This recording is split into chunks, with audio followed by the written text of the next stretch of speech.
हरदोई जिले में पुलिस विभाग में तैनात आरक्षी दीपक सिंह ने पीसीएस की परीक्षा उत्तीर्ण कर प्रदेश में 20वीं रैंक हासिल की है। पुलिस विभाग में आरक्षी के पद पर तैनात दीपक सिंह अपनी ड्यूटी के बाद नियमित तौर पर 4 से 5 घंटे पढ़ाई करते थे। दीपक सिंह अपनी कामयाबी का श्रेय माता पिता और अपने साथियों को दे रहे हैं, जिन्होंने पढ़ाई जारी रखने के लिए उन्हें प्रेरित किया। गौरतलब हो कि हरदोई पुलिस लाइन में तैनात आरक्षी दीपक सिंह मूलतः जनपद बाराबंकी के रहने वाले हैं। उन्होंने पीसीएस की परीक्षा में 20वीं रैंक हासिल कर डिप्टी कलेक्टर का पद हासिल किया है। बता दें कि दीपक ने वर्ष 2018 में उत्तर प्रदेश पुलिस में आरक्षी के पद पर नियुक्ति पाई थी और उनकी पहली पोस्टिंग हरदोई में ही हुई थी। तब से यही पुलिस विभाग में सेवाएं दे रहे हैं।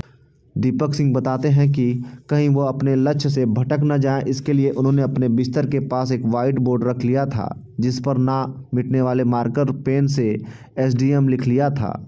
दीपक सिंह जनपद बाराबंकी के छोटे से गांव सेमराय के रहने वाले हैं। इनके पिता अशोक कुमार सिंह किसान हैं और माता गृहिणी हैं। वह 5 भाई बहनों में दूसरे नंबर पर आते हैं।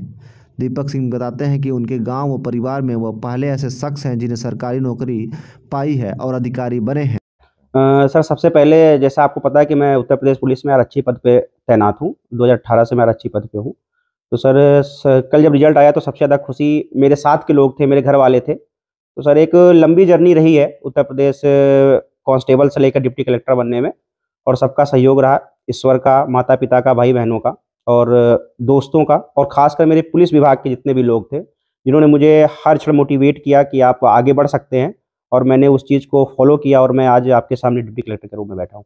अच्छा, कैसे कितनी देर पढ़ाई वगैरह करते थे, समय निकाल के कैसे जो है तैयारी करते थे एग्जाम की? सर, जैसे पुलिस विभाग में थोड़ा टाइम का शॉर्टेज रहता है, क्योंकि ड्यूटियाँ कभी-कभी लॉ एंड ऑर्डर की ड्यूटियाँ ऐसी होती है कि आपको दिन भर खड़ा होना पड़ता है। तो मेरा ये था कि जब मुझे टाइम मिलता था तो मैं अपना ड्यूटी करने के बाद जितना भी टाइम मिलता था मैं उसका सही से यूटिलाइज़ करता था। 5 से 6 घंटे मैंने नियमित रूप से पढ़ाई की है, और उसमें मेरे पुलिस साथियों का और मेरे अन्य गुरुजनों का भी सहयोग रहा है। अच्छा, क्या कैसे तैयारी कैसे करते थे? सर, सबसे पहले जैसे यूपी और पीसीएस क्या संदेश जो है दूसरे बच्चों को देना चाहेंगे कि कैसे वो लोग तैयारी करें? सर, जैसे यूपी पीसीएस की मैं बात करूंगा कि अगर आप यूपी पीसीएस की तैयारी कर रहे हैं तो आप सिलेबस को अच्छे से देख लीजिए कि जो भी सिलेबस में है आप उस स्टिक रहिए।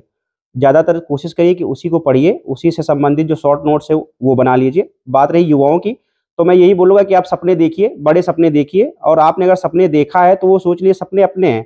ये नहीं कि केवल दिखाने के लिए सपने देख रहे हैं, उस सपने को जिए, 24 घंटे जिए, और कोशिश करिए कि उस सपने को पाने के लिए दिन रात जितना भी टाइम मिले आपको, आप वो करिए। क्योंकि मैं पुलिस कांस्टेबल रहते हुए जितना भी मुझे 5 से 6 घंटे टाइम मिलता था, मैंने उसका सही यूटिलाइज़ किया, और आपके पास तो 24 घंटे हैं, तो जब मैं बन सकता हूँ तो आप लोग भी बन सकते हैं। जैसा कि सर आपको पता है कि मैं लोअर मिडिल क्लास फैमिली से बिलॉन्ग करता हूँ, तो लेकिन मेरे घर में सबसे अच्छी चीज़ ये थी कि मेरे माता-पिता ने शिक्षा का महत्व समझा, क्योंकि मेरे पिताजी हाई स्कूल पास है और मेरी माताजी भी क्लास 5th तक ही पढ़ी हैं। तो उन्होंने शिक्षा का महत्व समझा कि शिक्षा होती क्या है। तो मेरी बेसिक एजुकेशन कोशिश उन्होंने किया कि इसको अच्छे मतलब कॉलेज में पढ़ाया जाए।